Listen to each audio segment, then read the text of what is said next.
Well, does anyone know what this is? This is called an extruder. And this is the machine that's used for making breakfast cereals. And this represents extreme cruelty to our grains. What they do is they make a paste. They soak the grains in a little water. They make a paste. They put it in this tank. And then with these side wings closed, they force the grains out this tiny hole at very high temperature and pressure.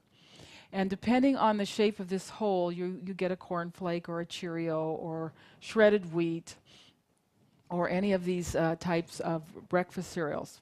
Puffed oats and puffed wheat are also made this way. They will not puff by themselves. They have to be forced at very high temperatures and pressure. Now, Americans eat billions of boxes of cereal every year. This is a huge industry and a very powerful industry. And this industry has convinced the FDA that there's no difference between a grain of wheat, a normal grain of wheat, and a grain of wheat that's been extruded. And if you do a literature search, you will not find a single published paper on this subject, on either animals or humans, on the effects of extrusion, eating extruded grains, on their health. That's how powerful this industry is. It's kept everything out of the literature that might even give us an idea of what happens when we extrude these grains. I do know, however, of 2 unpublished studies on extruded grains. One was described in a book called Fighting the Food Giants by Paul Stitt. He worked for a cereal company, and he discovered this study in their files. They had looked at puffed wheat, and they had 4 groups of rats. The first group of rats got normal wheat and water. The second group of rats got water and vitamins. The third group of rats got water alone. And the fourth group of rats got all of the puffed wheat that they wanted to eat and water. The first group of rats lived over a year. No real health problems. The second group of rats lived for 6 weeks. There's a lesson right there. We can't live on vitamins alone. The third group of rats died at 4 weeks.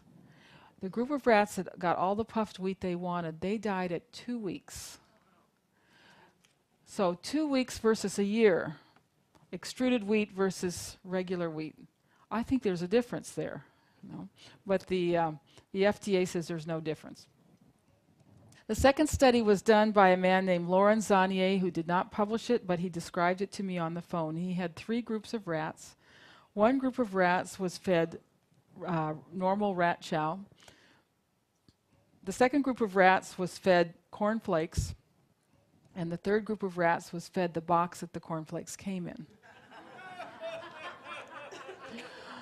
The group of rats on the rat chow lived about a year. The group of rats that was given the box lived longer than the group of rats given the cornflakes.